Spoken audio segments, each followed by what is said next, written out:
Caros colegas, nossos telespectadores da TV Senado, ouvintes da Rádio Senado, a Câmara Federal está prestes a concluir, senador Mozarildo, a votação do ambicioso PNE, Plano Nacional de Educação, concluindo o texto base já foi aprovado na quarta-feira, dia 29, e um dos princípios, entre tantos outros desafios, é o acesso, assegurar o acesso à educação básica e fundamental, ou fundamental, como queiram, porque fundamental e básica é o mesmo sentido, para todos os alunos portadores de necessidades especiais a partir dos 4 aos 17 anos. É importante lembrar, caros colegas, que as duas casas legislativas têm se mobilizado desde o ano passado, em conjunto com as associações de pais e amigos dos excepcionais, as APAES, de todo o país, para fazer valer o anseio de cada um dos familiares e apianos que há décadas dedicam tempo e muito esforço para cuidar do desenvolvimento completo dos portadores dessas especiais. E nós teríamos um rosário de grandes realizações que fazem essas instituições em todo o território brasileiro. Falo mais pelo Rio Grande do Sul, estado que eu tenho a honra de representar aqui, que lá eu conheço muito trabalho feito pelas APAES. Em setembro do ano passado, apenas para rememorar, o relatório do senador Vital do Rego, que é do PMDB da Paraíba, sobre esse projeto que instituiu o PNE, acolheu, felizmente, entre outras emendas, na mesma direção, de minha autoria, que foi apresentada pelo senador Francisco Dornelles, para preservar os repasses do Fundo de Manutenção e Desenvolvimento da Educação Básica, o Fundeb, às instituições que oferecem ensino especial, como é o caso das APAES. Inclusive, esse relevante movimento nacional está completando, em 2014, 60 anos de bons serviços e será homenageado na próxima segunda-feira, às 11 horas, aqui no plenário, numa sessão especial requerida por mim, com o apoio de outros senadores, e também lembrando que na Assembleia Legislativa do Rio Grande do Sul houve uma homenagem semelhante, que foi a que teve o maior número de participantes de uma sessão de homenagem em toda a história da Assembleia do Rio Grande do Sul. O deputado Hernani Polo protocolou na Assembleia um projeto de lei que prevê uma cota para pessoas com deficiência em contratos de terceirização do Estado, prática que já é adotada no sistema de concurso, senador Paim. Vossa Excelência, que tem tanto olhar para a questão social e dos direitos humanos, isso também tem uma grande relevância. Na semana passada, inclusive, essas entidades lotaram o plenário da Assembleia Gaúcha para homenagear a atuação das APAES, que reúnem atualmente 2.125 associações em todo o país. De acordo com o IBGE, o Instituto Brasileiro de Geografia e Estatística, 10% da população brasileira possui algum tipo de deficiência visual, auditiva, física, doença intelectual ou mesmo doença rara. São pessoas como o Cláudio Duzic, de 36 anos, portador de uma doença degenerativa e morador de Esteio, município da área metropolitana de Porto Alegre. O Cláudio, aliás, merecia uma homenagem especial nossa, com o senador Paim de presidente, de uma comissão, de um prêmio que distingue as pessoas que são vencedoras. Além de psicopedagogo, esse funcionário público concluiu o mestrado e criou o teclado virtual, o Mouse Key, que auxilia de modo livre e gratuito pessoas com limitações para escrever e se comunicar. Assim como o gaúcho Duzic, que já esteve nesse plenário, existem muitos brasileiros com doenças degenerativas, limitações físicas e variações psicológicas ou fisiológicas diversas. São jovens que superam o preconceito e as dificuldades e se tornam também importantes referências entre os portadores de necessidades especiais. É o caso também da simpática Rita Pock, o bem-humorado Ariel Goldenberg e o sensível Breno Viola.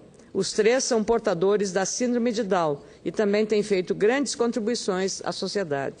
Esses jovens artistas são protagonistas do filme Colegas, de 2013, primeiro longa-metragem brasileiro, protagonizado por atores com síndrome de Down, dirigido por Marcelo Galvão, inspirada nos filmes americanos Little Miss Sunshine, de 2006, e Thelma and Louise, de 1991, a história dos 3 personagens mostra as aventuras no interior de São Paulo para Buenos Aires em busca da realização de sonhos, encontrar um marido para se casar, voar e ver o mar, anseios comuns de qualquer jovem que tem o espírito aventureiro.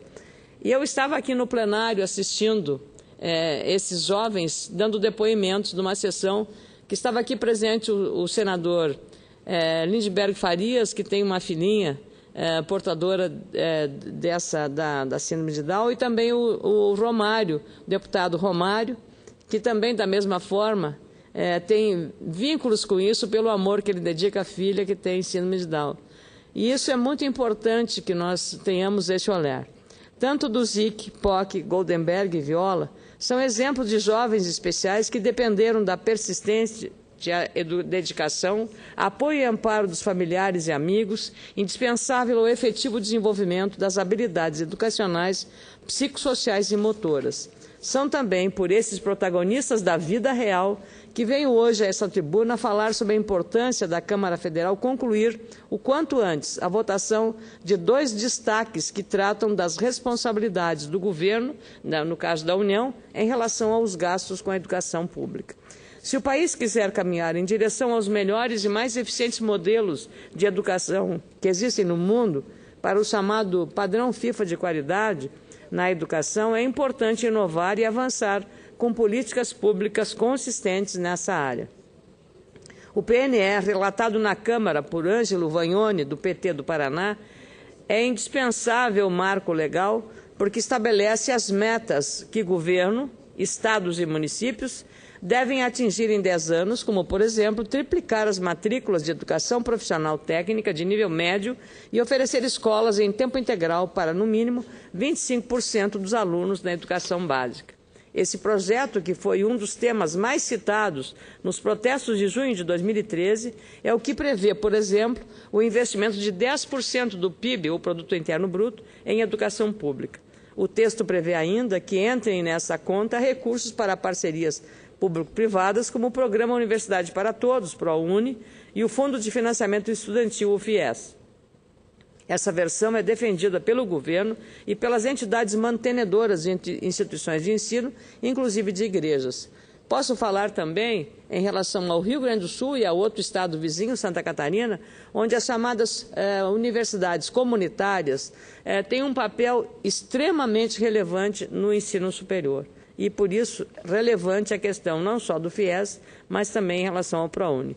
As bancadas do PDT e PSB, apoiadas por organizações da sociedade civil, como a União Nacional dos Estudantes e sindicatos de profissionais da área, apresentaram destaques para suprimir essa permissão e indicar que a meta tem que ser cumprida com investimentos apenas em escolas públicas. Segundo dados do relatório em análise na Câmara, a diferença entre os 2 textos não é pequena.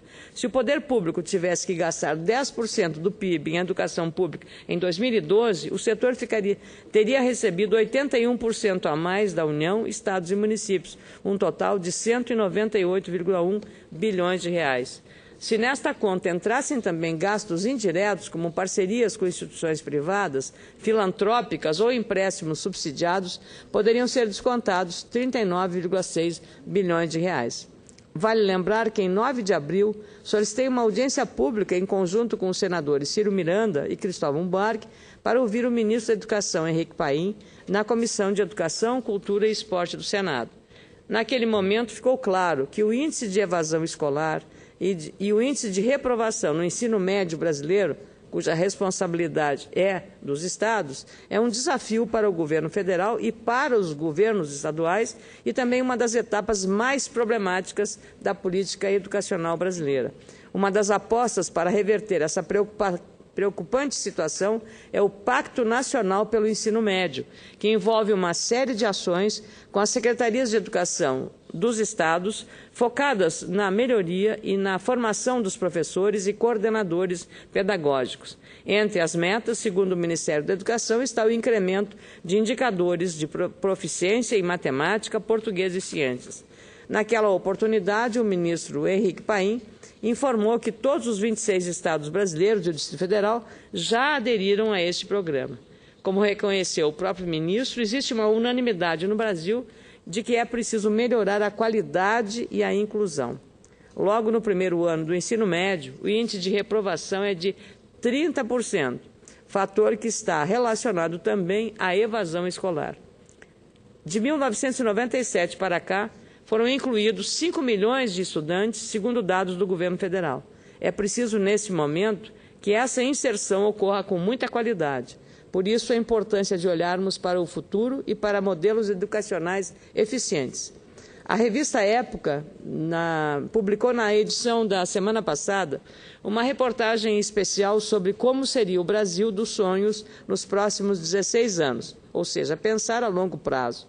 E confesso que me agradaria muito a possibilidade de, em 2030, alcançarmos os padrões de educação da Finlândia, ou de inovação dos Estados Unidos, ou mesmo da Coreia, ou da própria China, ou da Índia, que vem alcançando avanços extremamente significativos.